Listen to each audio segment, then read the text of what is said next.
राजा और मुन्ना नाम के दो दोस्त अपनी मोटरसाइकिल पर अपने घर की ओर जा रहे होते हैं। दोनों बहुत खुश होते हैं क्योंकि बहुत समय बाद उन दोनों को घर जल्दी जाने का मौका मिला था। मुन्ना, आज तो अपने बॉस का मूड बहुत ही अच्छा था। कितने खुश थे वो। सही कह रहे हो राजा। तभी तो देखो, हमें पूरे 3 घंटे पहले छुट्टी दे दी है, नहीं तो रोज रात काली होती थी। तभी राजा, जो कि बाइक चला रहा होता है, जोर से ब्रेक मारता है। बाइक एक शोर के साथ रुक जाती है। फिर राजा और मुन्ना बाइक रोककर खड़े हो जाते हैं। तभी वहाँ बहुत सारे पुलिस वाले आ जाते हैं। उन सबके हाथों में हथियार होता है। ये देख राजा और मुन्ना घबरा जाते हैं।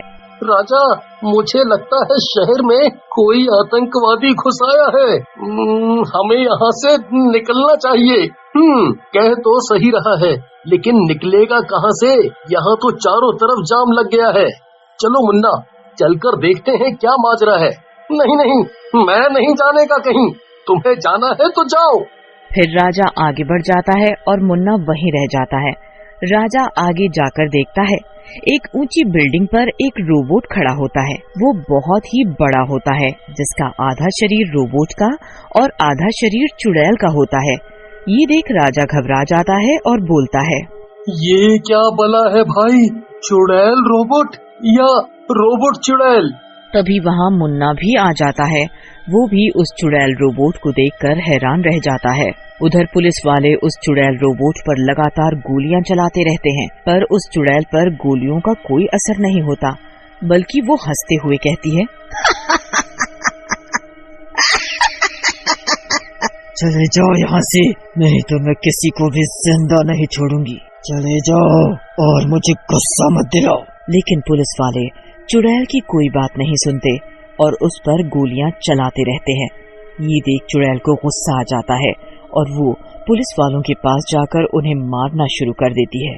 मैं कह रही थी ना कि ये खिलौने मत चलाओ, लेकिन मेरी बात नहीं सुनी तुम लोगों ने। अब मरो सारे के सारे। चुड़ैल के ऐसा कहते ही वहाँ खड़ी भीड़ वहाँ से भागना शुरू कर देती है। चारों तरफ से बचाओ बचाओ की आवाजें आने लगती है। ये देख चुड़ैल हंसने लगती है और बोलती है, तुम लोग मुझे मारना चाहते थे और अब अपनी जिंदगी बचाने के लिए भाग रहे हो। मजा आ गया। भागो, कहाँ तक भागोगे? एक न एक दिन सब मरोगे। तभी चुड़ैल वहाँ पड़ी हुई बंदूकें उठाकर खाने लगती है। मुन्ना और राजा ये सब देख रहे होते हैं। राजा और मुन्ना एक जगह छिप जाते हैं। तभी चुड़ैल बंदूकें खाना बंद कर देती है और भीड़ की तरफ बढ़ती है। भीड़ के पास जाकर वो अपना मुंह खोल देती है। उसके मुंह से बंदूक की गोलियां निकलने लगती है। मुझे गोली से मारना चाह रहे थे तुम? लो, अपनी गोलियां खुद खाकर देखो। चुड़ैल के मुंह से निकली गोलियां वहाँ खड़ी भीड़ को लगने लगती हैं। थोड़ी देर में ही वहाँ लाशें ही लाशें पड़ी होती है। आज के लिए बस इतना काफी है, मैं फिर आऊंगी। ऐसा कहकर वो रोबोट चुड़ैल वहाँ से चली जाती है। राजा और मुन्ना ये सब अपनी आंखों से देखकर बहुत दुखी होते हैं। ये क्या बला थी मुन्ना? इसने तो पूरे शहर में मौत बांट दी, इतने लोगों को मार डाला। सही कह रहे हो राजा, इतनी लाशें तो मैंने कभी नहीं देखी। ऐसा लगता है हमारा शहर मुर्दों का शहर बन गया है। उधर रोबोट चुड़ैल की खबर चारों तरफ फैल जाती है। सभी अखबारों, न्यूज चैनलों पर उसके बारे में ही चल रहा होता है। रोबोट चुड़ैल की खबर एक बूढ़े साइंटिस्ट, जिसका नाम भी होता है, उसके पास भी पहुंचती है। हे भगवान, इतनी मौतें, वो भी हमारे शहर में। हो न हो ये रोबोट चुड़ैल वही है। ये उसी दुष्ट का किया धरा है, लेकिन मुझे इस रोबोट चुड़ैल को रोकना होगा, नहीं तो ये पूरे शहर को शमशान बना देगी। अगले दिन रोबोट चुड़ैल फिर से शहर में आती है और कई लोगों की जान ले लेती है। शहर के लोग इतना घबरा जाते हैं कि शहर छोड़कर जाने लगते हैं। ये सब राजा और मुन्ना देख रहे होते हैं। मुन्ना, इस चुड़ैल रोबोट ने तो पूरे शहर में तबाही मचा दी है। लोग अपने घर छोड़कर जा रहे हैं। ऐसा चलता रहा तो कुछ दिन में शहर खाली हो जाएगा। हमें कुछ करना होगा। सही कह रहे हो राजा भैया, लेकिन एक रोबोट के लिए तो हम किसी साइंटिस्ट की मदद ले सकते हैं, लेकिन इस चुड़ैल का क्या करेंगे? फिर राजा और मुन्ना नाम्बी के घर के अंदर चले जाते हैं। नाम्बी उन्हें देखकर हैरान होता है और बोलता है, अरे राजा भाई, ये कहाँ आ गए हम? क्या करने वाले हैं हम?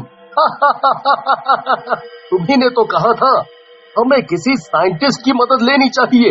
ये इस शहर के सबसे बड़े साइंटिस्ट नम्बी जी का घर है।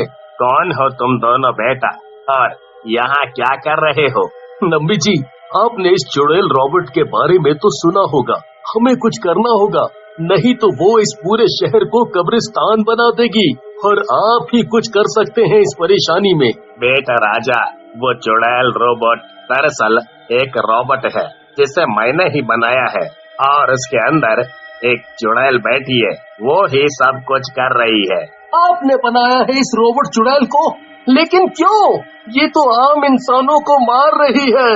बेटा, मैंने सिर्फ रोबोट बनाया है, उसे चुड़ैल तो मेरी साथी कामिनी ने बनाया है। कामिनी? ये कामिनी कौन है? आपने तो शादी नहीं की है, फिर ये कामिनी? बेटा, दरअसल ये रोबोट एक डॉक्टर था जो लोगों का इलाज कर सकता था। मैंने इसे लोगों के इलाज के लिए ही बनाया था, लेकिन मेरी साथी कामिनी बहुत पैसा कमाना चाहती थी, इसके लिए उसने इसे चुरा लिए और अमेरिका को बेचने लगी। लेकिन वो कुछ करती उससे पहले पुलिस ने उसे पकड़ लिया। फिर क्या हुआ नम्बी जी? फिर पुलिस के पकड़ने के बाद उसने आत्महत्या कर ली और चुड़ैल के रूप में इस रोबोट के अंदर छुप गई है। अब मुझे मेरी जान की चिंता है, वो मुझे मारने जरूर आएंगी, क्योंकि मैं ही इस रोबोट को निष्क्रिय कर सकता हूँ। उसी रात नाम्बी, राजा और मुन्ना चुड़ैल रोबोट से लड़ने की योजना बना रहे होते हैं कि तभी वहाँ चुड़ैल रोबोट आ जाती है। क्यों नाम्बी सर, पहचाना मुझे? तुमने मुझे रोका था, जिसकी वजह से मुझे अपनी जान देनी पड़ी थी। अब मैं इसका बदला लेकर रहूंगी और इस शहर को खंडर बना दूंगी। लेकिन तभी राजा और मुन्ना चुड़ैल रोबोट को जोर से धक्का मारते हैं। चुड़ैल रोबोट नीचे गिर जाती है। अच्छा, तो तूने ये दोनों जोकर भी रखे हैं यहाँ। अब तुम तीनों मरोगे, लेकिन पहले इन जोकरों को मारती हूँ मैं। बूढ़े, तुझे तो मैं कभी भी मसल दूंगी। नब्बे जी, जल्दी से इस रोबोट को निष्क्रिय कर दो, नहीं तो हम तीनों गए। नाम्बी रोबोट के पीछे जाकर उसकी तारें तोड़ देता है। रोबोट वहीं बंद हो जाता है। चुड़ैल रोबोट के अंदर से बाहर निकलकर आ जाती है। तुमने इस रोबोट को निष्क्रिय कर दिया, लेकिन मेरा कुछ नहीं बिगाड़ पाओगे, मैं एक चुड़ैल हूँ। तभी वहाँ एक साधु आ जाते हैं और बोलते हैं, तू चुड़ैल है, इसीलिए तो मैं यहाँ आया हूँ इन तीनों की मदद करने और तुझे सबक सिखाने।